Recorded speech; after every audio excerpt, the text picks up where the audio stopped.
Having a Gas is the podcast that chats to the great and the good of the creative industries, and in particular finds out what makes great music for film, for TV, for commercials, for cooking to, for dancing to, f***ing to, and more. Today, I'm having a gas with HMD, real name Hamdi Hassan, a rising star in the Manchester underground music scene.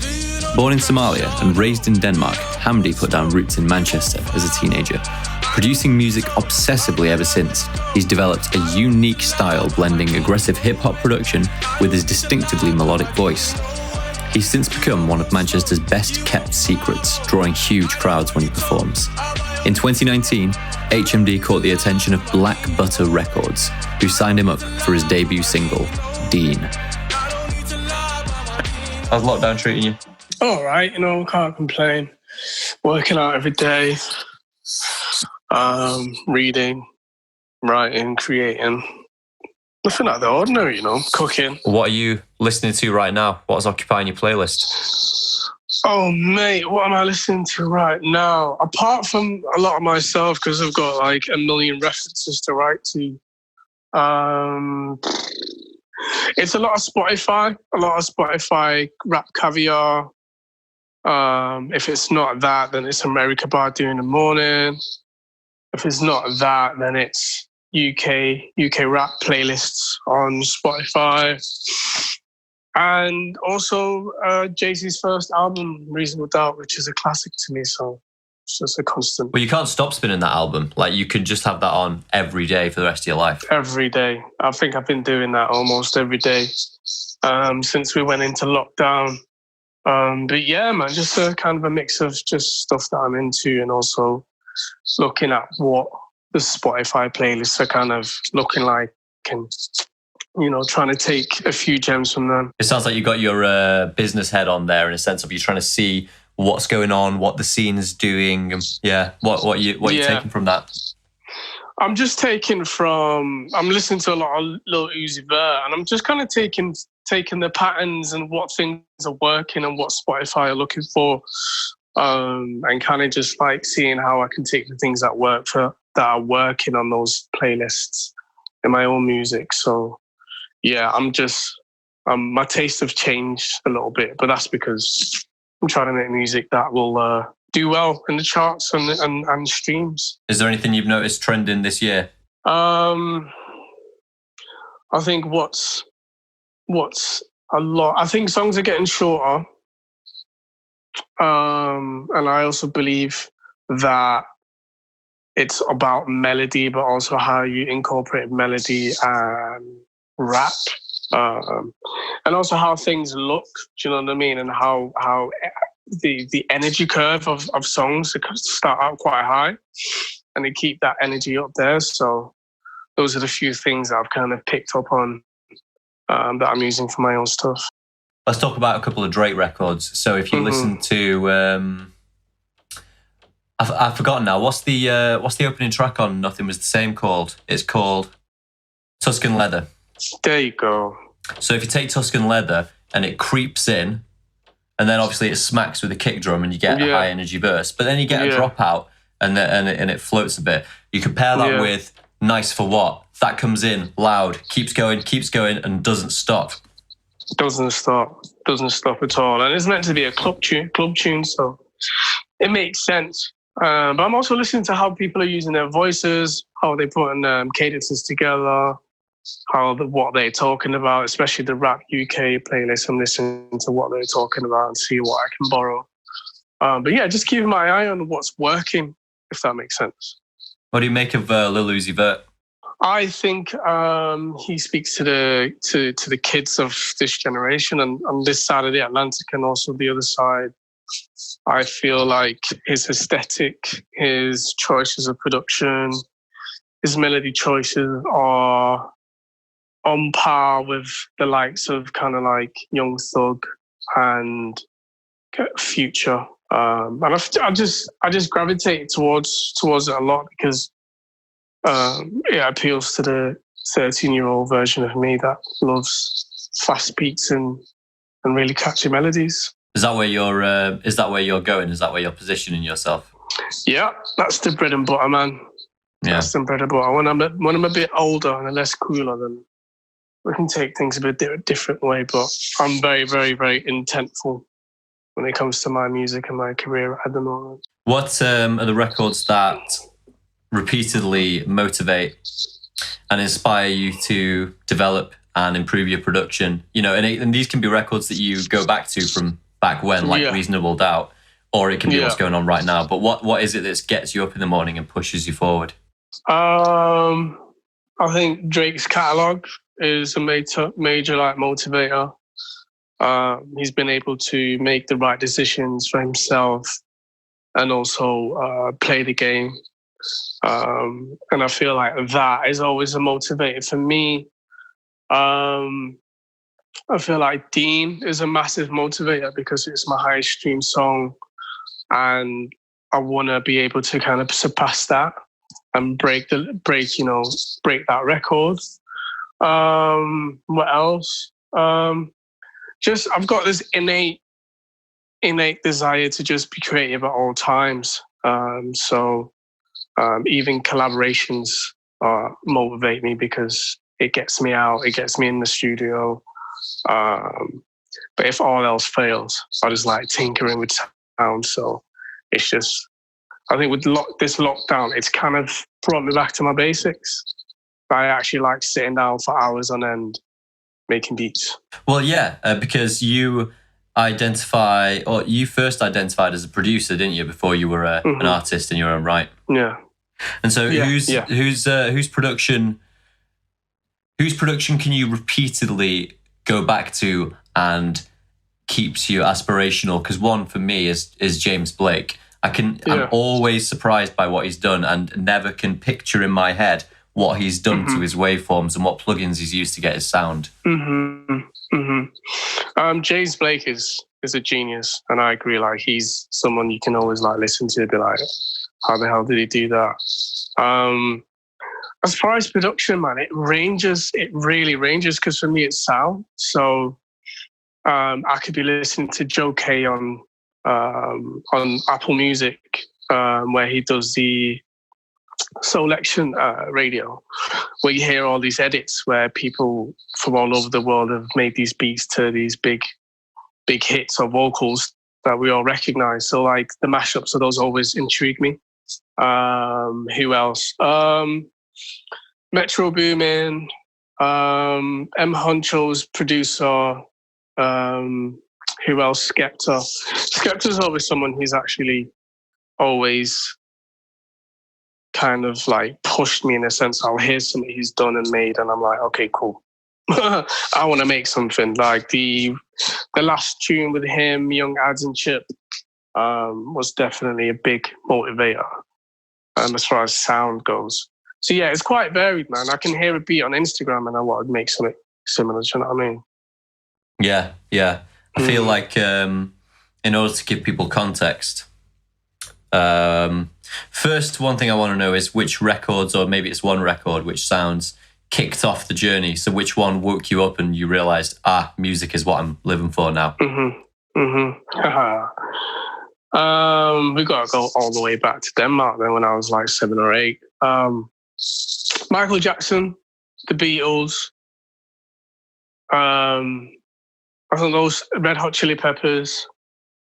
I think those were like the first few acts I seen. I was like, whoa, what's this? I want to emulate this. I want to do this.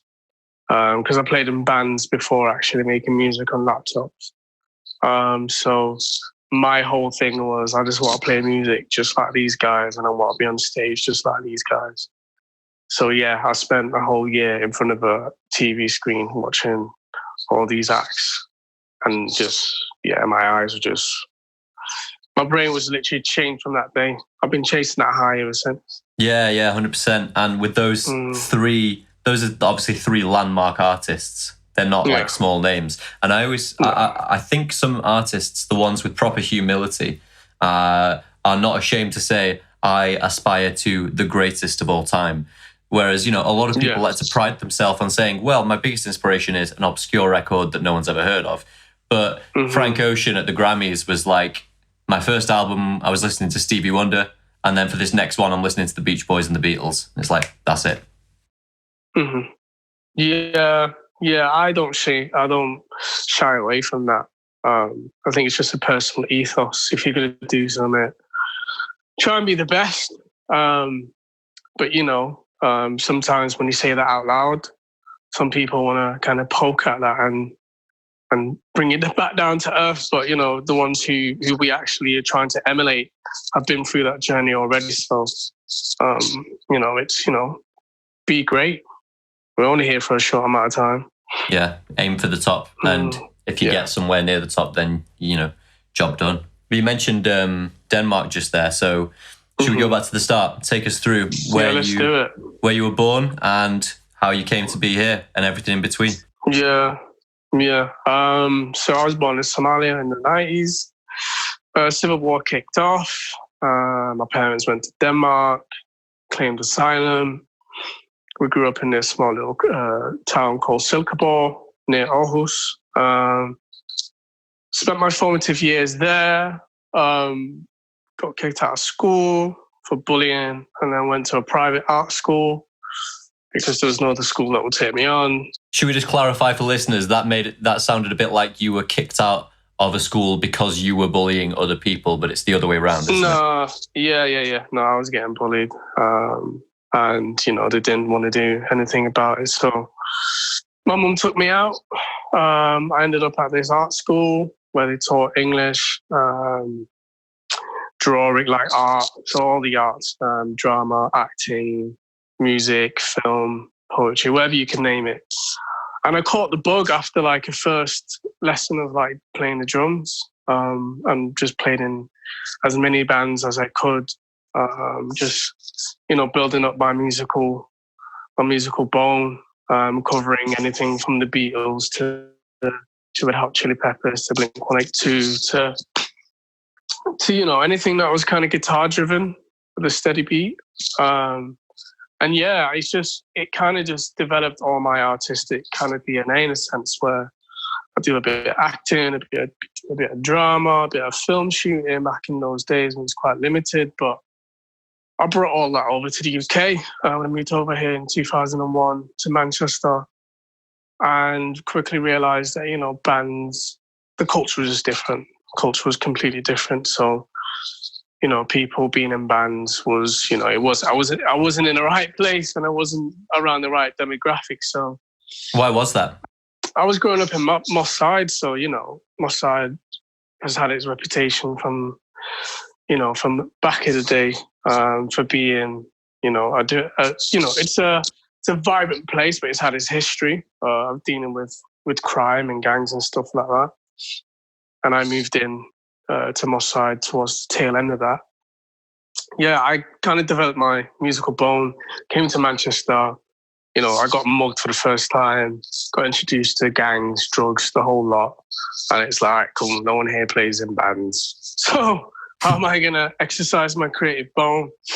And it was laptops, it was electronic music, it was Reason, it was FL Studio, it was 2013, and kind of just reconnecting with that bug again, and kind of just spending my teen years up until like going to uni, just, indoors and making beats.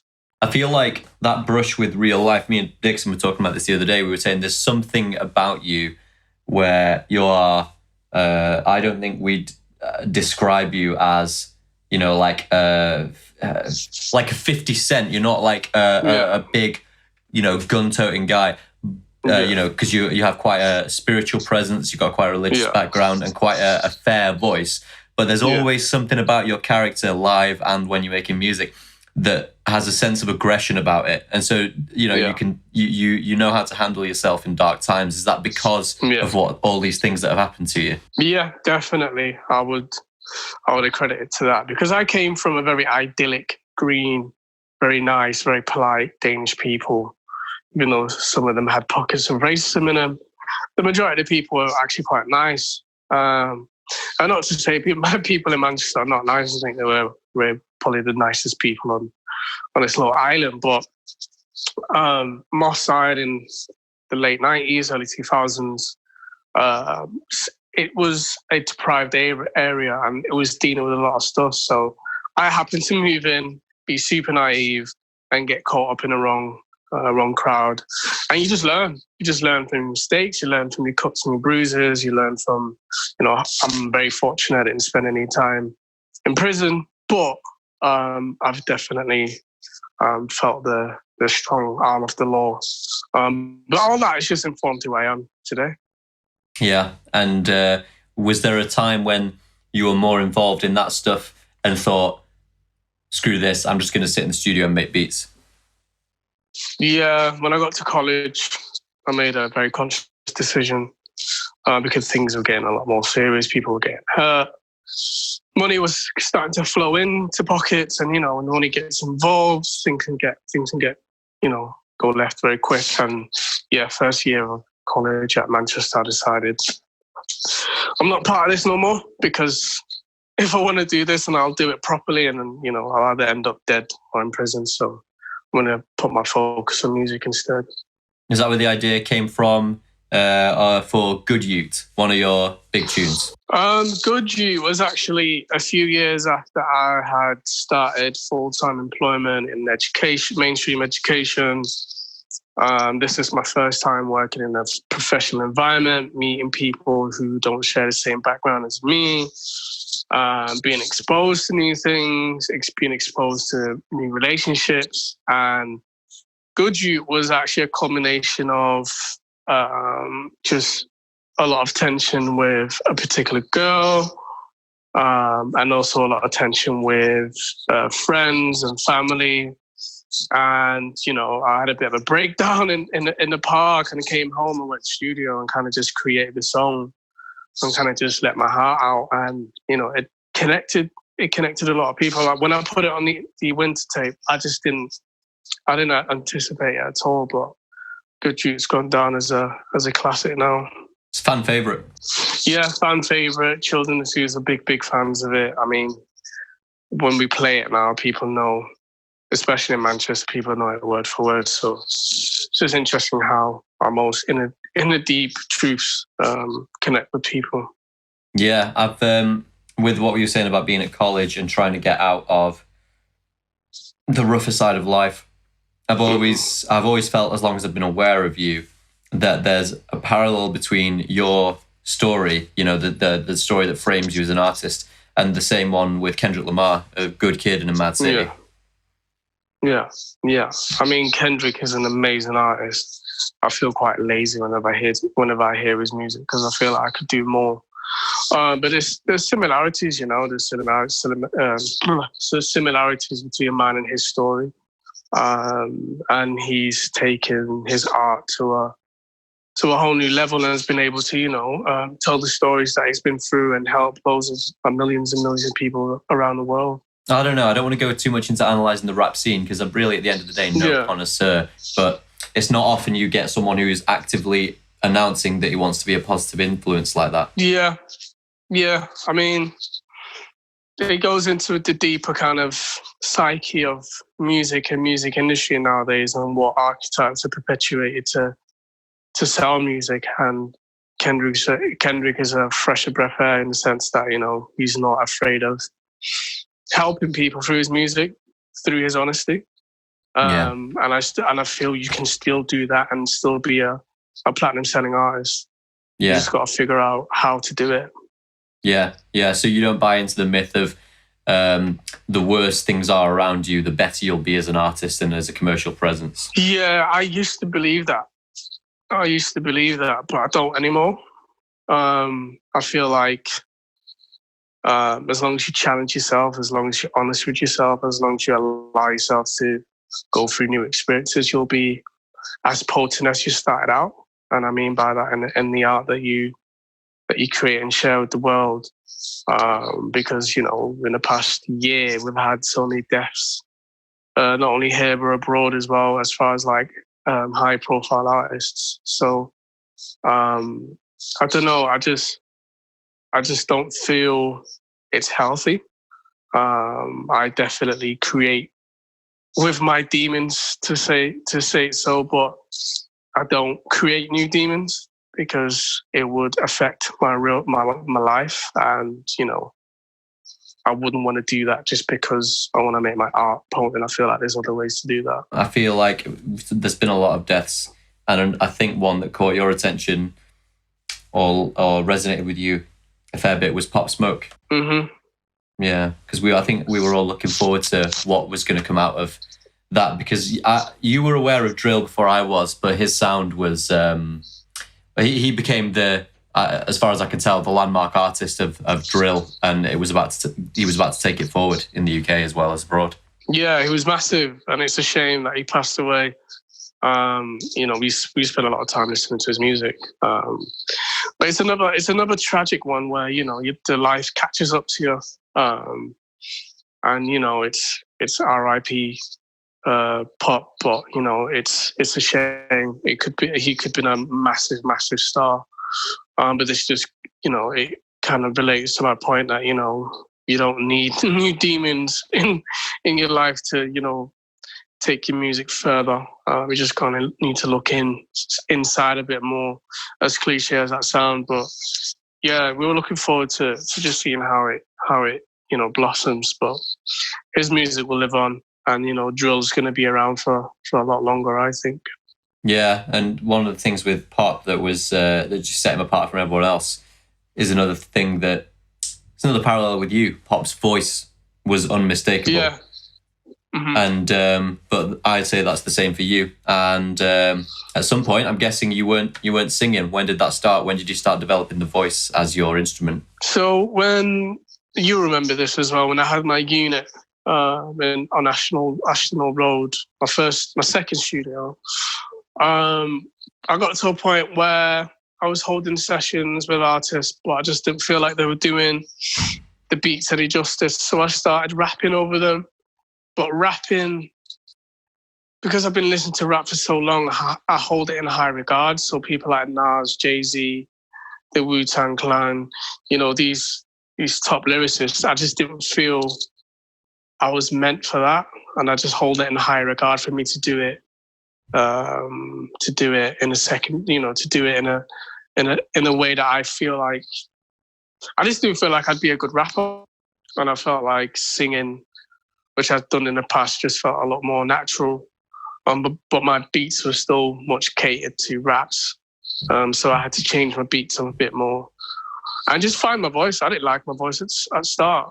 I felt like I sounded a bit hollow, a bit round. I didn't sound as piercing and strong as I wanted to be. But I developed that over the years. I mean, I've been producing longer than I've been recording. So it's been developing now for the past few years. Yeah, what have you done to improve the voice and the vocal technique? What have you been practicing? Yeah, so I've been practicing diction, so being a lot clearer, not only in recording but also just my general day-to-day speaking to people. And also a lot of it is actually technique, so mixing technique, recording technique, mixing, knowing the right VSTs. A combination of all those things kind of have allowed me to progress to a point where my voice is punching through the mix as I like it. Yeah, that's the voice. I was speaking to Jeremy Haggery, the mix engineer, yesterday, and that's one of the things I've put forward. Don't know if you found this. I always find the voice to be maybe the hardest element to mix because of its huge dynamic range, and it's each voice is different. It's not like that's it.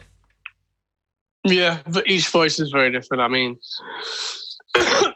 I've worked with many artists in Manchester, and I tend to save, once I've actually figured out their voice and how it works and how, what the EQ needs to be or what the compressors need to be, I save it. I save it as a template, because the more templates I have, the more I can try things out and see which ones work.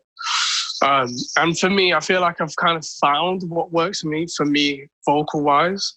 But also I've kind of slowed down my work with artists because I'm focusing on kind of developing my own sound. So yeah, I found vocals super tough for the first 3 years I was recording myself.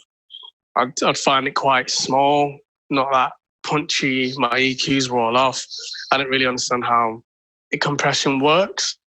But now I do, and I'm kind of able to, compete with the best of the best that are out there at the moment.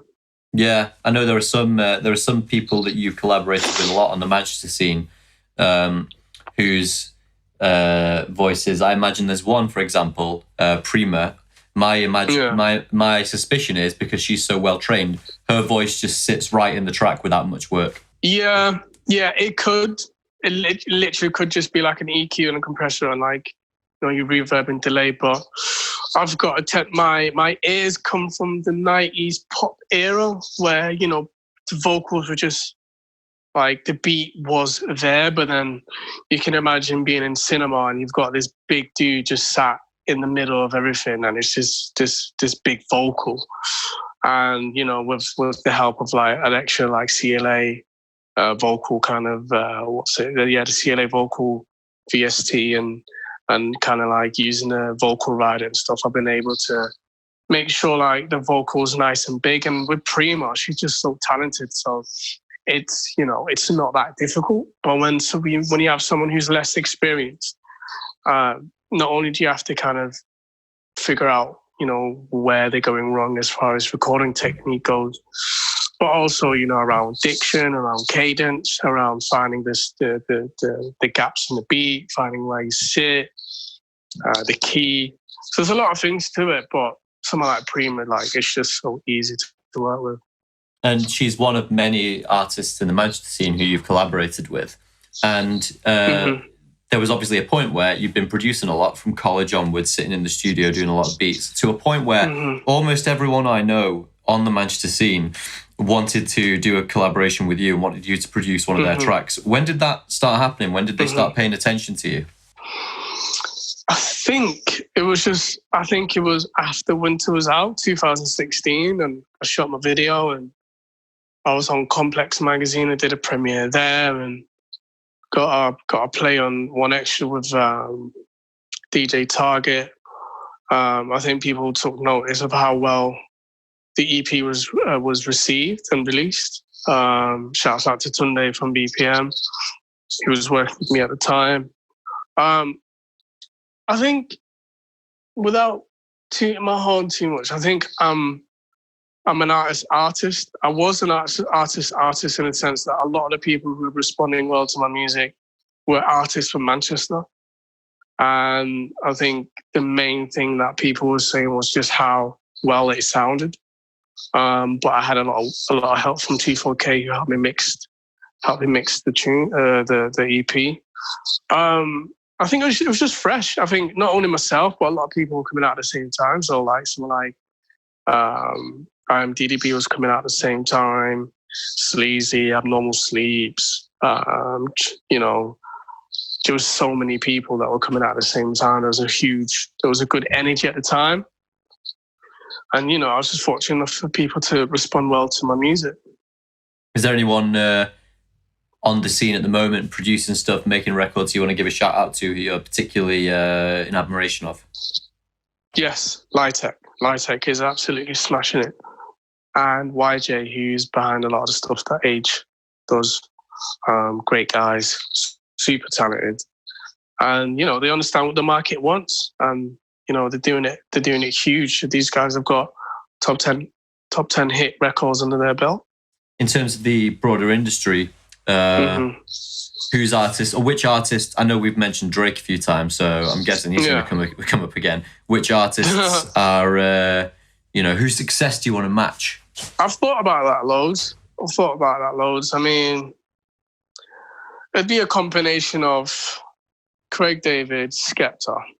But in regards to Craig David, I don't want no comedian coming pee on my parade. Yeah, because I remember after the PR around Bo Selector, the show, was that it had ruined Craig David's career and that's why he'd gone into hiding. And then the PR story when he came back was that that's not why he went into hiding and it was fine.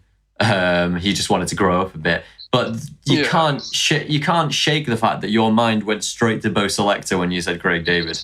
You can't help it at all. And I've been researching a lot around Craig David. And actually just a lot around I was thinking about why there isn't an equivalent of a Jay-Z and Beyonce in the UK. Like really powerful, really talented Black people who are almost I've just been thinking loads about Black culture in the UK, the UK market, and how it's been consuming music, especially people of color. Is there a perceived ceiling? If so, what does it look like? So I've been looking into Craig David a lot and kind of just understanding his rise and also his demise, but also his rise again.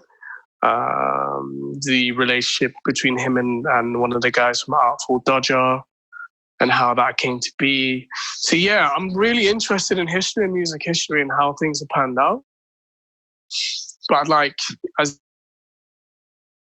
just to relate to your question, it'd be a combination of Craig David and Skepta, because Skepta he's been able to just do things on his terms and the world's come to him on his terms, but also been able to be a commercial success. I do know what you mean when you're talking about influential cultural leaders of ethnic minorities in the UK, let's say. Obviously, race relations in the US are a very, very different thing to in the UK. But I do know what you mean. No one's done the Jay-Z thing of own their market and then take over the business, president of Def Jam, and now possibly, one of the most influential people in all of music. Yeah. Part of me suspects that Stormzy might be on the way there because he's quite a powerful presence. Yeah, he is. He's very powerful. But the thing is, what Beyonce and Jay-Z have done, they've been doing it for 20 years, releasing consistently good albums and touring around the world. So we'll see how far Stormzy go up. I'm crossing my fingers and my toes for him. Are we also talking about people like Dr. Dre as influence people? Yeah, definitely. Well, yeah, I think, because part of it is probably also to do with the population that you select from, maybe, and how large it is, because obviously most of these people are artists, and most artists, my guess is they are not as motivated to become business leaders, which is ultimately what Jay-Z and Dr. Dre are. They're business moguls.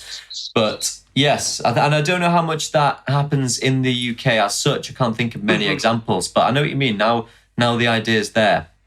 It would be good to see that kind of a transformation. And is this mostly because obviously you're an educator, you're a youth leader as well. You've done a lot of work with kids. Are you just thinking in terms of wanting to see role models for people?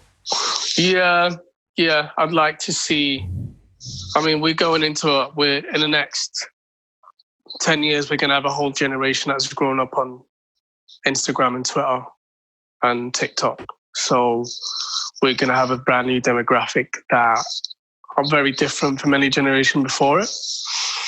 So with that in mind, I'm really conscious about the trajectory of my own career and what I want to leave behind as far as the legacy goes. And that's why I'm thinking about people like, Jay-Z and Beyonce and Stormzy and Craig David and Skepta, because I feel like these people are going to be like, your archetypes to follow in times to come. And also for myself, I've got a bit of a business background, so I'm starting to understand Kanye West a bit more and understand why he's into product so much, and why the music is not second, but more of a kind of a backup in a sense to when it comes to like the Yeezy line and also just Kanye West in general. But yeah, these are just like the thoughts that are running around in my head. I think with Kanye, there's always been a sense that he wants to absolutely own his IP, and he's frustrated by his intellectual property, and he's frustrated by the fact that how successful he becomes, he still has to be at the mercy of another patron. I mean, in his legendary and difficult interview with Sway, he said, what did he say? As powerful as my music is, Lucy and Grange still cuts my music checks. And that leads itself to a bigger conversation about music and the music business and labels and contracts, which could be a whole nother Zoom. But, I'm very, very understanding of where music industry is going to be and where it's going. And I definitely want to replicate what Kanye's done and go into actually creating products and services because, the bottom line is this, one stream from Spotify is less than 1 pence. So with those type of odds against you, it's easy to get into music, but to make a living off music, it's a whole different story. Yeah, it's the distribution of the successful is quite steep. So I was looking at the Spotify Global Top 50 this week, and The Weeknd is currently smashing it with his new single, and he's getting around 6 million streams a day. And I don't have exact figures to quote, but a million streams is in the order of maybe £1,000 to £3,000 for a million streams. Yeah. And so if you're doing 6 million streams a day, you're probably all right. But the number of people who do that the fraction is scary, isn't it? It's super scary. It's easy to get into music now. It's really, really easy to shoot a video. It's really easy to market and promote yourself. But to make even a teacher's wage at 36 grand a year, you've got to do millions and millions of streams, and they've got to be legitimate streams from legitimate accounts. So, I feel like artists are going to become business people if they want to exist beyond streams and exist beyond £2,000 a month. Yeah. And I know you said this could be a whole other Zoom, so we might reserve the subject as such for that. But we have to touch on the facts, as we haven't done yet. We have to touch on your experience with Black Butter, Sony Records, and what it's been like being scouted and being on the fringes of the mainstream, and your experience there. Yeah. So my experience has been a pleasant one so far, actually. I've been fortunate enough to build a relationship with A&Rs and senior A&Rs at Black Butter, which is a subsidiary of Sony. And that was by way of work through Tunde. I'm going to give you my 10% warning now because my battery's on 10%. Okay, so I was working with Tunde. This is 2017. I'm playing at a venue in London. He invites a friend down who is in the Sony building. She sees me perform live. She finds me online, shares my music with another A&R, and that leads to a meeting in the Sony building with Black Butter and the A&Rs in there. And I just play music, and the music stuck, and the music they liked. And that, turned into a single deal. And, it was, and if I'm completely honest, it was a bit of a nerve-wracking experience because you hear all the horror stories, you hear all the nightmares, and I didn't want to be another person sat here talking about how I got screwed over by label. So I've had to, be super vigilant and super just on it. And there were some incidents where things could have gone left, but between me and Tunde, we were able to kind of see through the play, see through the smoke screens. And this is not smoke screens from the actual building, but just individuals who had ulterior motives. And yeah, like the rollout of Deen was really good. Got people to play it, got DJs to roll it out. And, a year and a half, 2 years later, it's on 250,000 plays, which is not bad. And also, we've got 2 more singles on the way with them. And I've built up a really good relationship with the A&R that I'm working with and also the senior A&R. And I've explicitly said to them that I want to be a part of this building and I want to compete with the best of the best. So, they've taken that on board. And we're just building this up as organically as possible, I'm not managed. I'm working this on my own. So I'm looking at the contracts on my own. I'm submitting music on my own. And I don't mind it at all because it's not too hectic. we're in a lockdown, so it gives me something to focus on. But yeah, it's been pleasant. It's been good because I've done so many years of working on myself as an artist, and I know what I want. So when you know what you want, you can spot what you don't want, and you can address that as quickly as possible. So yeah, overall, it's been a very fruitful experience so far. Good. Well, I know you're running out of time, and we've got more to talk about, so we'll do this again. We do. Yeah. Please. That'd be amazing. I just thought it worth mentioning. I can't remember who said it to me. Someone brought a quote to my attention recently regarding COVID-19.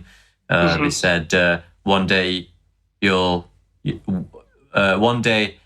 doing something and you'll realize you haven't thought about it yet. And so I think I'm quite grateful for this conversation insofar as we've been able to go through the whole thing and not talk about virus, lockdown, politics, medicine, epidemiology. Because I know that your first ever real tour was shelved by coronavirus, wasn't it? So yeah, 5-day tour. Myself and Greg were ready to get on the road, but hopefully September. We'll see how it all plans out. Hey, the road will still be there as long as there are people on it. Exactly. As long as we just, keep warm in the off season, we'll be ready for the season. Great. Cool. Yeah. So I'll let you get back to it. And it's been a blessing talking to you again. Likewise, Greg. Thank you so much for having me on, man. Let's do this again. Let's definitely do it. We'll speak soon, yeah? Speak soon. Bye.